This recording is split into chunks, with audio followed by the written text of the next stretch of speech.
Morning সবাইকে good morning. আজকে একটা স্পেশাল ডে, 15 আগস্ট, স্বাধীনতা দিবস। সবাইকে স্বাধীনতার শুভেচ্ছা এবং সাফার রাইডে স্বাগত। আজকে শুরু করছে একটা নতুন জার্নি। আমাদের যাওয়ার তো দুটোই জায়গা আছে, পাহাড় নয় সমুদ্র। আবারও সমুদ্র, বকখালি পরে আবারও একটা নতুন সি বিচ, চাঁদপুর। জায়গাটার নাম খুব একটা যে লোকজন বেশি শুনেছে তা না, দীঘার কাছে, মন্দারমণির কাছেই। খুব নিরিবিলি জায়গা, সুন্দর জায়গা, নির্জন এবং নিঃশব্দে ঘোরার একটা জায়গা। তাহলে চলো যাওয়া যাক, দেখা হচ্ছে মোটো ব্লগিংয়ে। জয় গুরু।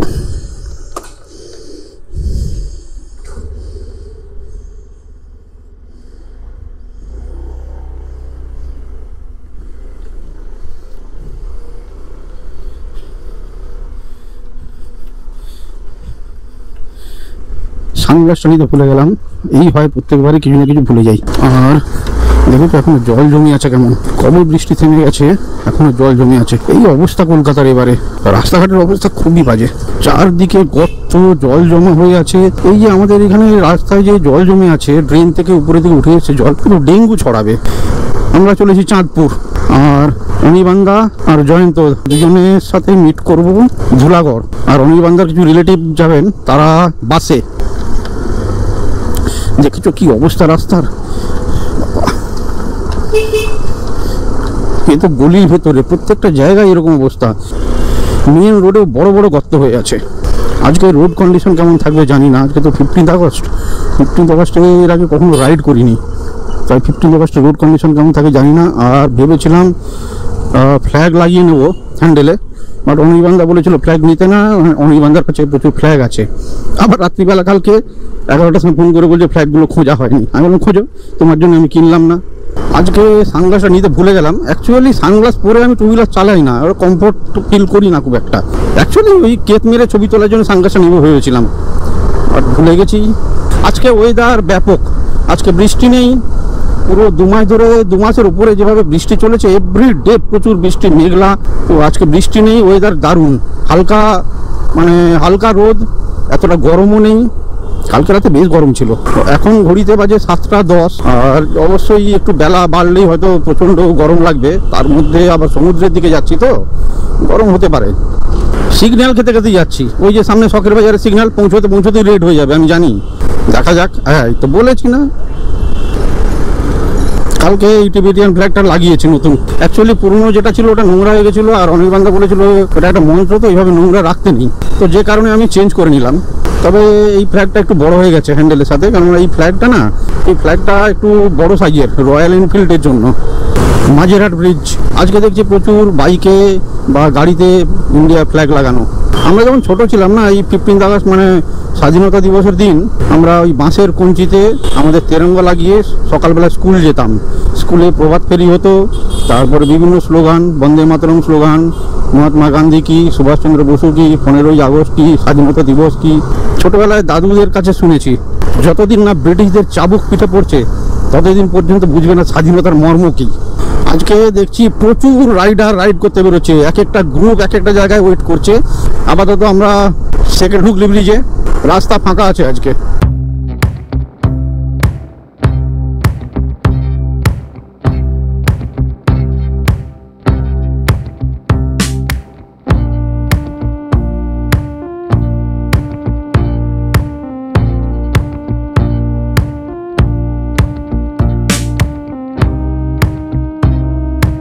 চোচনটোল, নবান্ন।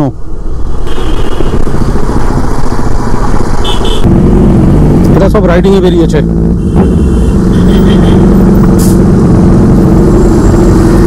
বাবা কি জ্যাম হয়ে গেল, বেরোবার টাইমে ফাঁকা ছিল, এখন তো সেকেন্ড হুগলি ব্রিজ ক্রস করার পরে প্রচন্ড জ্যাম। অনির্বাণদা কল করেছিল, বললো ধুলাগড় পৌঁছে গেছে। আমি বললাম এই তো প্রচুর জ্যাম, বললো কাটিয়ে ফাটিয়ে এদিকে ওদিক দিয়ে করে পৌঁছে গেছে। যথেষ্ট রোদ উঠে গেছে, হাফ জামা পরেছি তো আমার হাতগুলো পুরো কালো হয়ে যাবে। অবশ্যই রাইডিং জ্যাকেট কিনতে হবে। লাস্ট উইকে আমার বার্গম্যানটা সার্ভিসিং করিয়েছি, একেবারে স্মুথ টানছে। সব রাইডাররা ফ্ল্যাগ নিয়ে বেরিয়েছে, আর আমি ফ্ল্যাগ পেলাম না। দেখা যাক, অনির্বাণদাকে গিয়ে বলবো ফ্ল্যাগটা নিয়ে এসছো। পৌঁছে গেছি আমাদের সেকেন্ড টোল ধুলাগড়, কিন্তু যা জ্যাম পেয়েছি রাস্তা পেয়েছি একটু। আমরা সাইড দিয়ে বেরিয়ে যাব, আমরা তো ভিআইপি। কিন্তু অনির্বাণদারা কোথায় দাঁড়িয়েছে দেখা যাক। এই যে স্যার চলে এসছেন। আর রাইডিং জায়গাটা তো বেশ সুন্দর।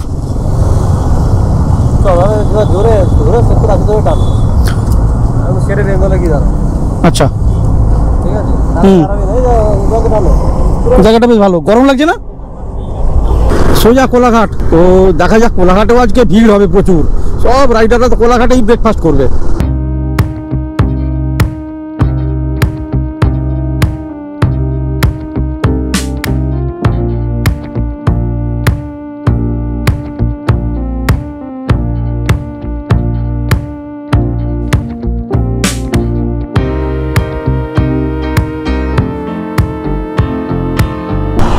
সামনে তো বিশাল মেঘ, হয়ে গেল গল্প। এই রেনকোট পরতে আমাকে বড্ড বিরক্ত লাগে। 2-2.5 মাস ধরে বৃষ্টি চলছে, অন্তত এই 3টে দিন একটু ছাড় দিতে পারতো। কোলাঘাট পেরিয়ে এলাম। কোলাঘাটে যা ভিড়, ব্রেকফাস্ট হলো না। এদিকে অনির্বাণদা এত স্পিডে টানছে, এত স্পিডে টানা যায় না, আমি টানবো না অন্তত। যেটা বললো নন্দকুমারের দিকে যেতে, অনির্বাণদা তখন বলেছিল শেরি বেঙ্গলের সামনে যেতে। আমি তো শেরি বেঙ্গলটা চিনি না, তো শেরি পাঞ্জাবের উল্টো দিকে দাঁড়িয়ে ফোন করলাম। অনির্বাণদার বক্তব্য শেরি পাঞ্জাবে কেন ঢুকেছে। আরে আমি শেরি পাঞ্জাবে ঢুকিনি, আমি উল্টো দিকে দাঁড়িয়ে ফোন করেছি। কিছুতেই বোঝাতে পারি না, মাথা মোটা। আরও স্পিডে টানতে বলছে। আমি ওই 60 থেকে 80-র মধ্যে রাখবো, এর বেশি টানবো না। আমরা তো আর ওই লাদাখ যাচ্ছি না, বা কাশ্মীর যাচ্ছি না, বা মানে হিমাচল যাচ্ছি না, মানালি যাচ্ছি না, যাচ্ছি তো সামনেই 3-4 ঘন্টার রাস্তা। কেন স্পিডে টানবো? তার উপর হাইওয়েতে আজকে প্রচুর জ্যাম আছে। কি জ্যাম, কি জ্যাম!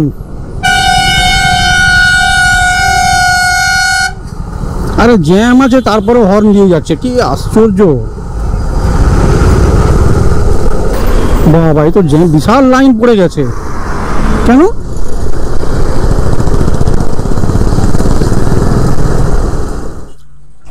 এখানে আমরা ব্রেকফাস্ট করবো। এখন বাজে 10:30 পেরিয়ে গেছে, 10:35 মতো। তো আপাতত এখন বাজে প্রায় 10:40। তো এখন আমরা এখানে ব্রেকফাস্ট করবো। এই তো অনির্বাণদার গাড়ি আছে সামনে, ঢুকি ভেতরে, রেস্টুরেন্টের ভেতরে ঢুকি। কটা বাজে বলো? 10:40। আর এখন আমরা ব্রেকফাস্ট করবো কচুরি, তাই তো?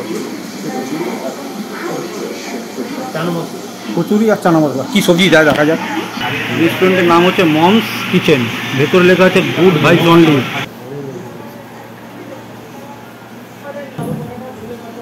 তো এসে গেছে আমাদের কচুরি, আর এটা কাবুলি ছোলার তরকারি।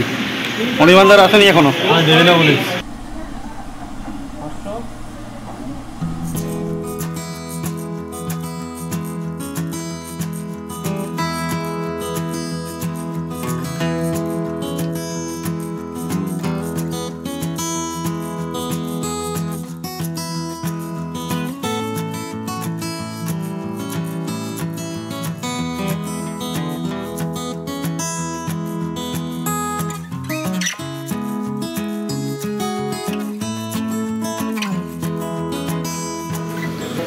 ঠিকঠাক, দুটো করে ডিম বলা হয়েছে এবারে।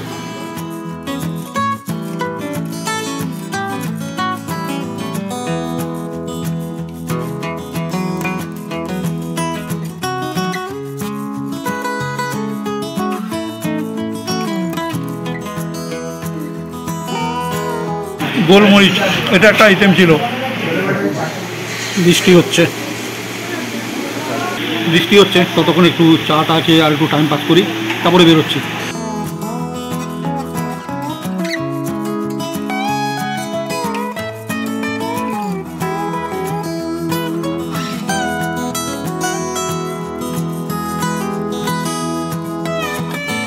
ব্রেকফাস্ট শেষ, তো এবারে আমরা বেরোই। হালকা হালকা বৃষ্টি পড়ছে, রেনকোটটা পরবো কিনা ভাবছি, দেখা যাক।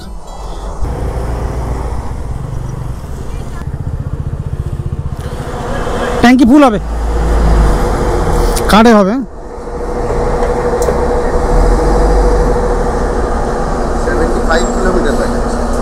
হ্যাঁ 75 কিলোমিটার। কি বেরিয়ে গেল নাকি?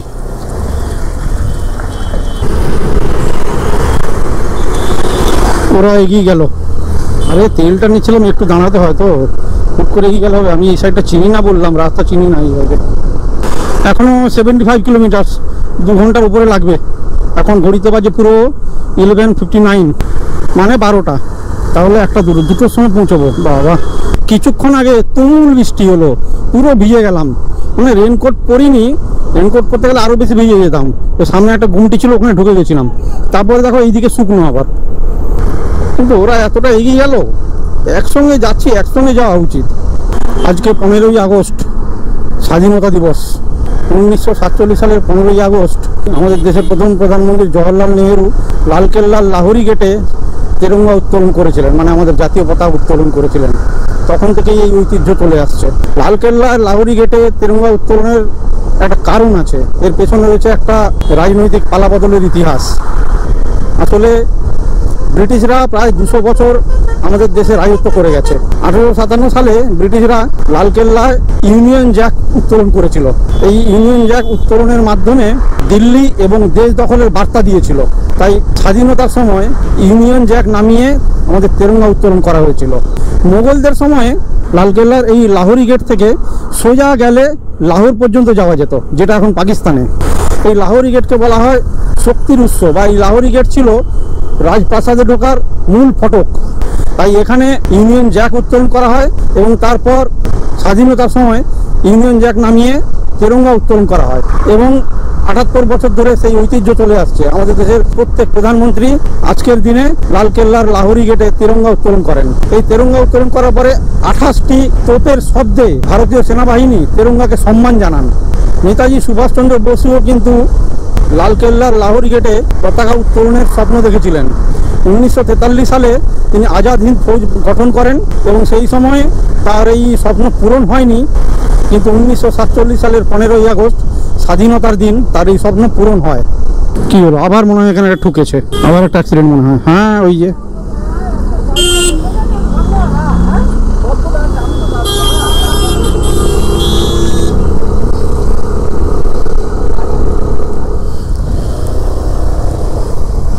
চলে এসেছি।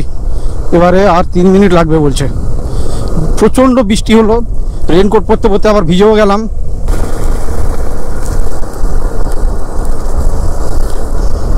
আমি আর এখানে ক্যামেরাটা অফ করছি না, এত সুন্দর মানে ভিউটা। তবে সমুদ্রের খুব ফোর্স আছে এখানে, ওই জন্যই এখানে নামা বারণ। দারুণ লাগছে ভিউটা, দারুণ লাগছে। দেরিও হয়ে গেছে, 2:45। ভেবেছিলাম একটু বিকেলের দিকে এর দিকে যাবো, মোহনার দিকে, হবে না। এখন গিয়ে চান করে খেয়ে ল্যাদ খাবো শুধু। হ্যাঁ, সোজা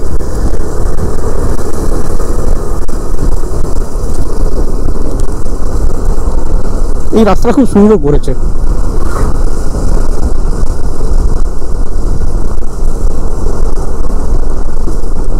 ওয়াও, ঢেউগুলো কত বড় বড়, নীল আকাশের নীল রিফ্লেকশনটা পড়েছে সমুদ্রের উপর, এত সুন্দর লাগছে। এই হোটেলটাই মনে হচ্ছে, এই তো হোটেল আলপনা।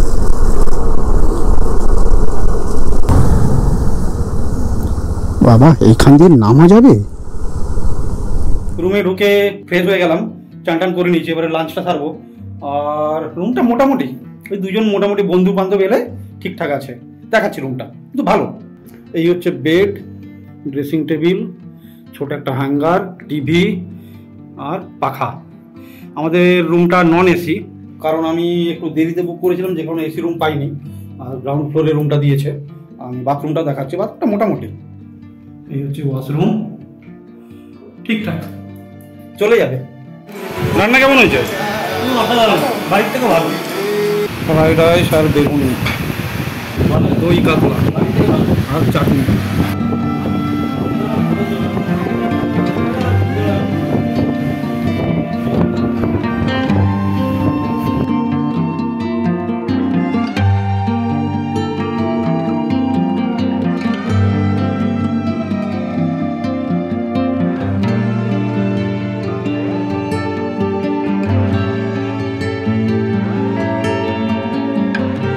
আমাদের এই হোটেলটা একদম বিচের সামনেই, মানে একদম মানে বারান্দায় বসে আছি আর সমুদ্র।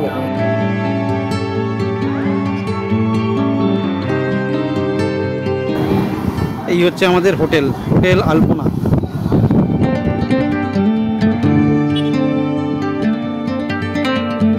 আমি ডেসক্রিপশন বক্সেও ফোন নম্বর দিয়ে দেবো, আর ভিডিওতেও স্ক্রিনের উপরে ফোন নম্বর দিয়ে দেবো, তোমরা বুক করে আসতে পারবে। খুব সুন্দর জায়গাটা, খুব সুন্দর।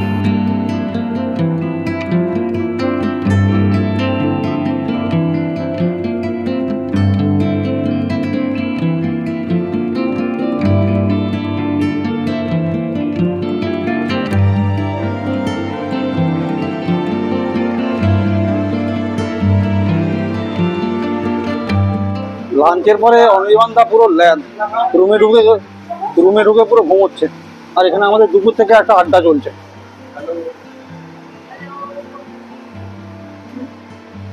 আকাশে মেঘ আছে, মেঘটা না থাকলে সানসেটটা খুব ভালো দেখা যেত। আর এই আমাদের অনির্বাণদা এত ল্যাদ বেড়াতে এসে দুপুর থেকে ঘুমোচ্ছে। এই আমাদের মধ্যে সব থেকে বড় ল্যাদ তো অনির্বাণদা।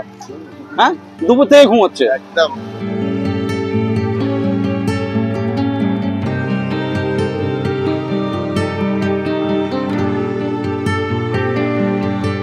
দুপুরে যখন এখানে পৌঁছেছিলাম যথেষ্ট মানে জোয়ার ছিল, এখন একটু ভাটা চলছে।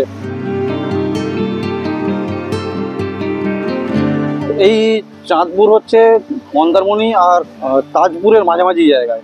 জায়গাটা বেশ সুন্দর, নিরিবিলি, নিঃশব্দ, চুপচাপ, শান্ত, দারুণ জায়গা। খুব একটা বোর হবে না, বাট সুন্দর লাগবে, ভালো লাগবে। ভাবছিলাম ওই ছাদে যদি ওঠা যেত, ওখান থেকে হয়তো সমুদ্রটা আরো ভালো লাগতো। ক্যামেরায় হয়তো বোঝা যাচ্ছে না, বাট দূরে বৃষ্টি হচ্ছে, তুমুল বৃষ্টি এসে গেছে, আর ওরা সবাই বৃষ্টিতে ভিজছে।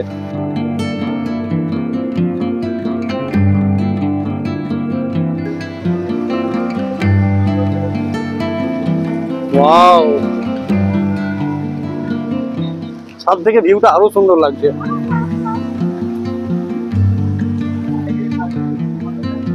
বাহ, বয়স পুরো কমে যাচ্ছে। ভিডিও না ইয়ে তুলবো?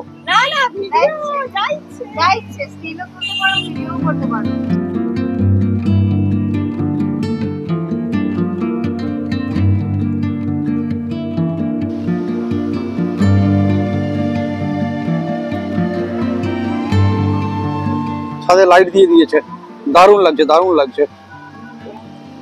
আর আমাদের এই যে ল্যাদ, ছাদে এসেছে আরো ল্যাদ খেতে। যত সন্ধে হচ্ছে আকাশটা তত ভালো লাগছে।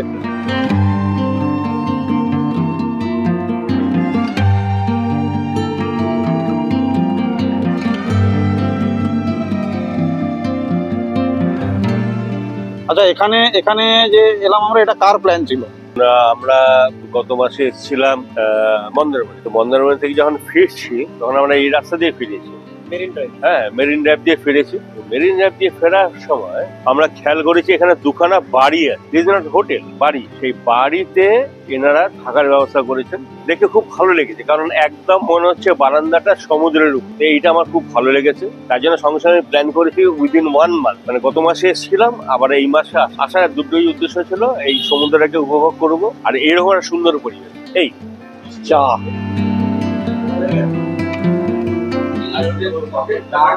মোটামুটি ঠিকঠাক।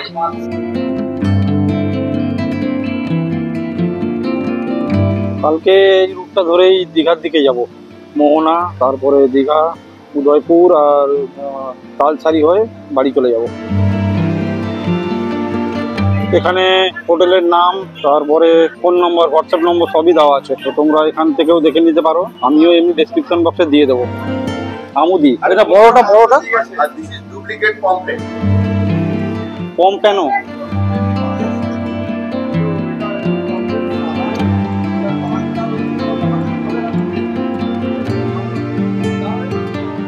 মাছ খাওয়া উচিত না মাংস খাওয়া উচিত, সেই নিয়ে তর্ক চলছে। কটা রুটি খাবে তুমি? রুটি।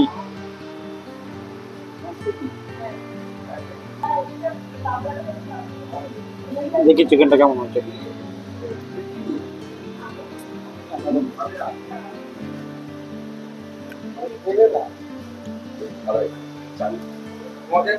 ঠিক না আছে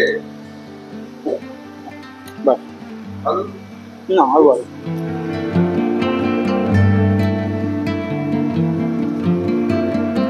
তাহলে মাংস কোথায়? হ্যাঁ, মাংস খাওনি? দেয়নি না? সকালে ওখানে কচুরি দিল না, এখনো মাংস দেয়নি।